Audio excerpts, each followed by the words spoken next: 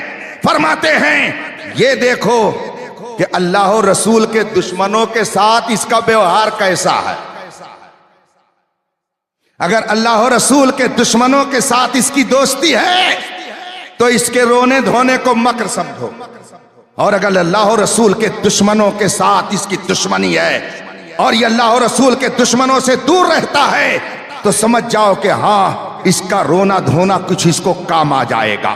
ہم جب اس معیار پر دیکھتے ہیں تو آج کل کے نام نہاد صوفی تو بالکل کچے نظر آتے ہیں، ہاں اگر دیکھتے ہیں تو تاج شریعہ اس پر پکے نظر آتے ہیں، اس لیے کہ جہاں گئے آپ نے اس کا لحاظ نہیں کیا۔ یہ کیا کہتا ہے؟ آپ جہاں گئے آپ نے مصطفیٰ کی شریعت کے پیغام کو عام فرمایا ہے، اور یہ تو وراثت میں ملا ہوا تھا۔ الحمدللہ اعلی حضرت کا واقعہ آپ نے سنا کہ نہیں سنا؟ ایک موقع پر ہندوستان کے ایک عالم نے ایک مسئلہ بیان کر دیا، فتویٰ دے دیا کہ گائے کی قربانی جائز۔ وہ فتویٰ نہیں سنا آپ؟ لکھنؤ کے ایک عالم اعلی حضرت کے زمانے میں انہوں نے فتویٰ دے دیا کہ گائے کی قربانی ناجائز، اس لیے کہ حکومت منع کرتی ہے۔ یہ فتویٰ اعلی حضرت کے سامنے پہنچا، اعلی حضرت نے فرمایا کہ مطلقاً اس طرح سے فتویٰ دینا صحیح نہیں ہے۔ ہاں یہ تو آپ کہہ سکتے ہیں کہ اگر گورنمنٹ کی طرف سے ممانعت ہو تو آدمی بچے، لیکن مطلقاً یہ کہہ دینا کہ گائے کی قربانی ناجائز و حرام ہے، یہ شریعت کی مخالفت ہے، اس لیے کہ جس چیز کو ہماری شریعت نے جائز کر دیا ہم اپنی طرف سے اسے حرام نہیں کہہ سکتے۔ اعلی حضرت نے پوری ایک کتاب لکھی، انفس الفکر فی قربان البقر، ایک ضخیم کتاب اعلی حضرت نے لکھی، اور اس کتاب میں آپ نے ثابت کیا کہ اگر گورنمنٹ کی طرف سے یہ فتنہ اور فساد برپا کیا جائے اور کہا جائے کہ اگر تم گائے کی قربانی کرو گے تو تمہارے ساتھ یہ کیا جائے گا، تو لوگوں کے لیے لازم ہے کہ وہ گائے کی قربانی نہ کرے، لیکن مطلقاً یہ کہنا کہ گائے کی قربانی ناجائز و حرام ہے یہ شریعت میں مداخلت ہے، اس طرح سے فتویٰ دینا صحیح نہیں ہے۔ اعلی حضرت نے پوری کتاب لکھی، جب یہ کتاب پھیلی دشمنوں کو پتا چلا کہ مولانا احمد رضا نے ایسا فتویٰ دیا ہے، ان لوگوں سے اس کا جواب نہ بن سکا، البتہ بغض، حسد، عداوت، نفرت میں آ کر کے انہوں نے اعلی حضرت کو شہید کرنے کا پلان بنا لیا۔ چنانچہ دو نوجوانوں کو تیار کیا کہ اگر موقع ملے تو تم بریلی جا کر کے مولانا احمد رضا کا سر قلم کر دو۔ دو نوجوان اس کے لیے پلان کے تحت تیار کیے گئے۔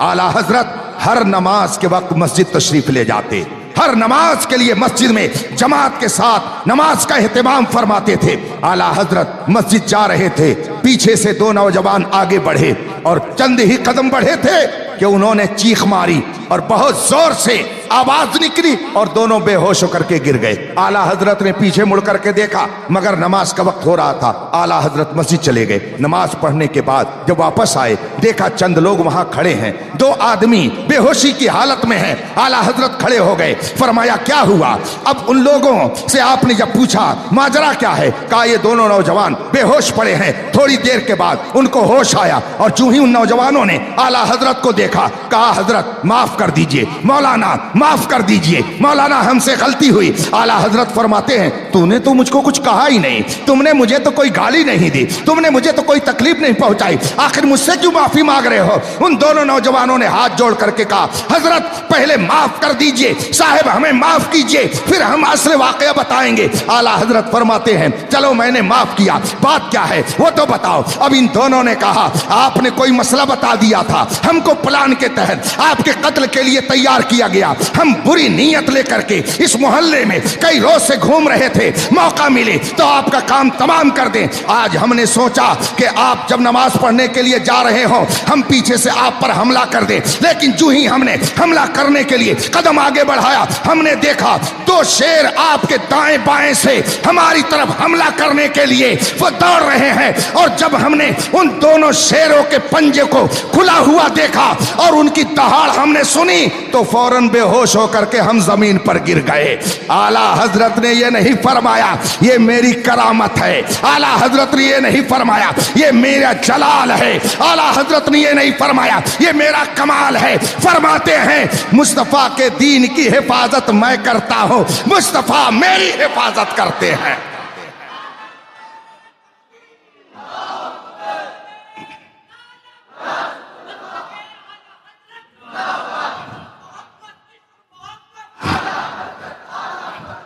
اعلیٰ حضرت فرماتے ہیں کہ داہنی طرف جو تم نے دیکھا وہ میرے سرکار مدینہ کی مدد تھی، اور بائیں طرف جو دیکھا وہ میرے غوث پاک کی مدد تھی۔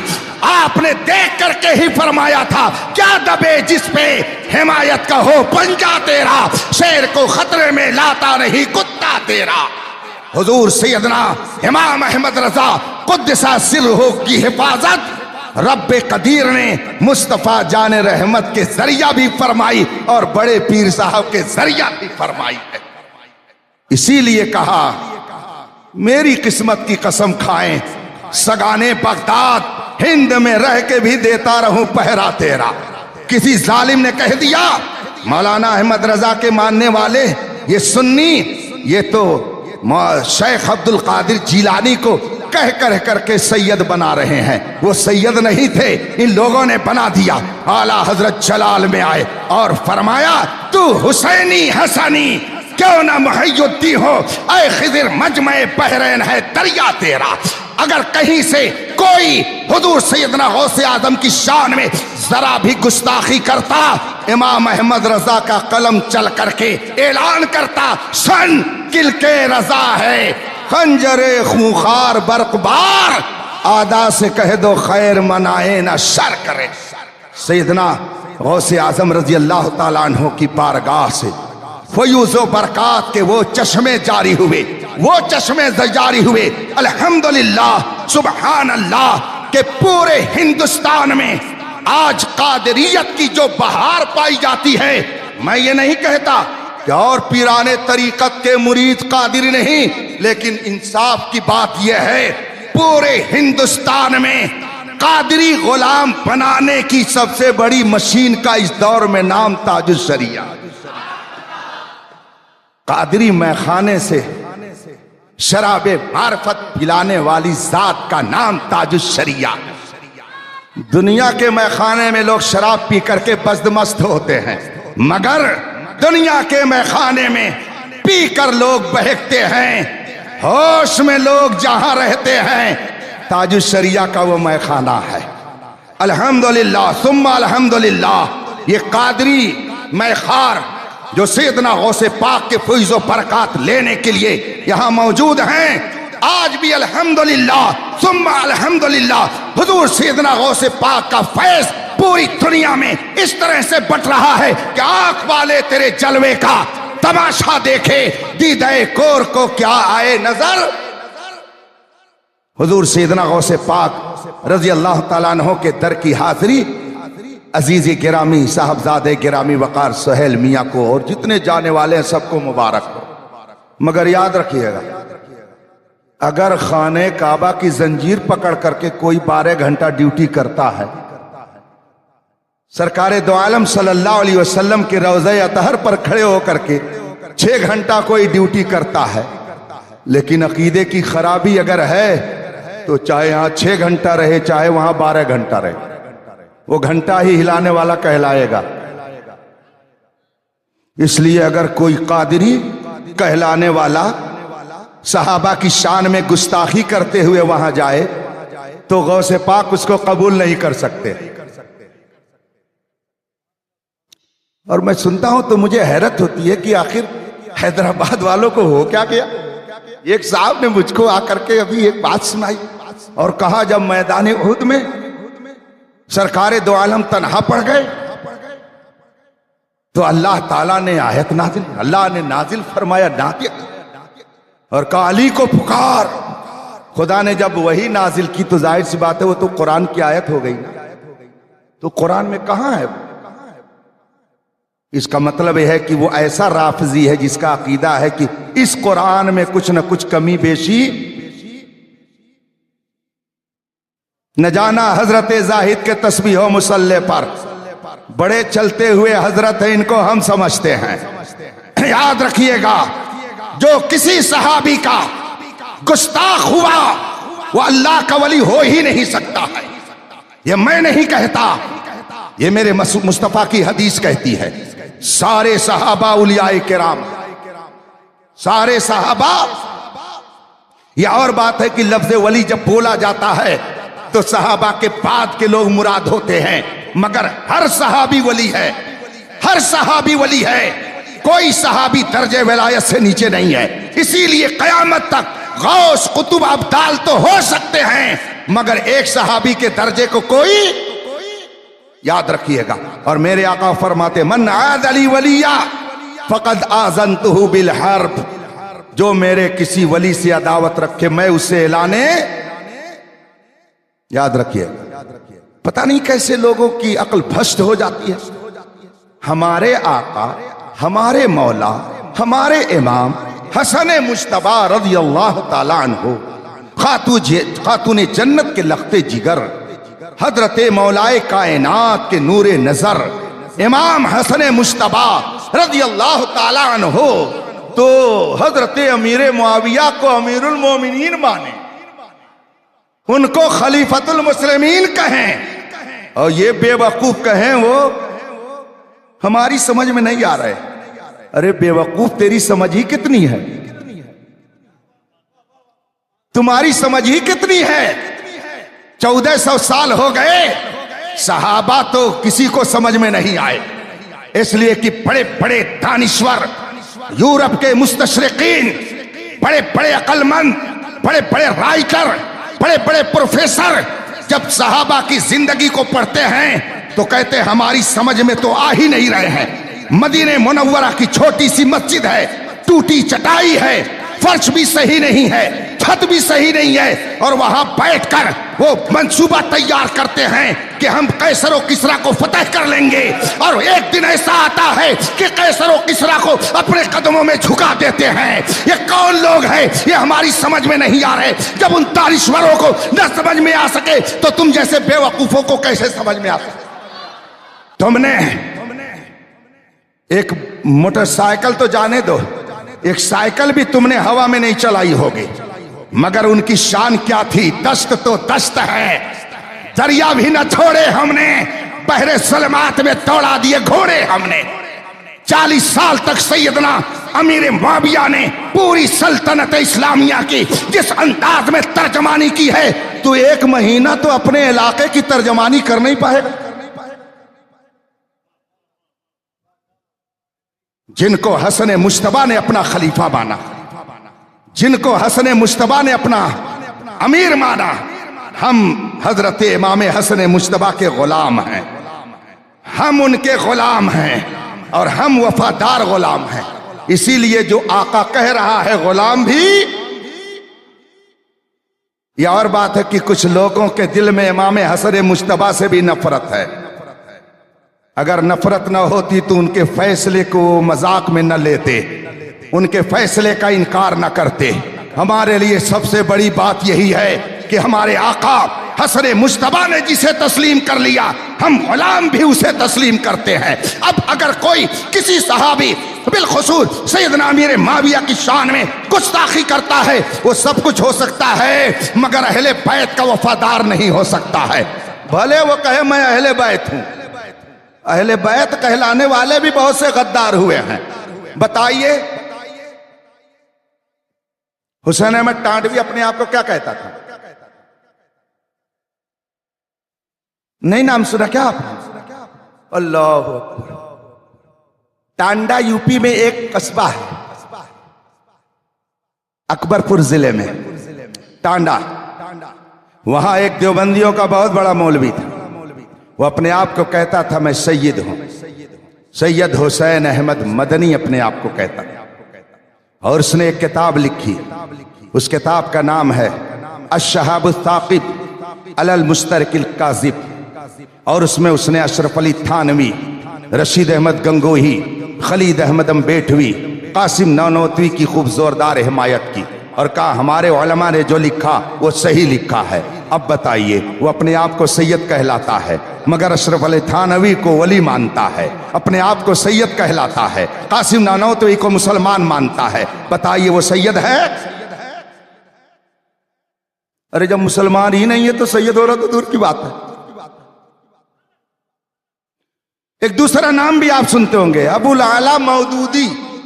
اس کے نام کے آگے کیا لگا رہتا ہے؟ سید ابو العلا مودودی.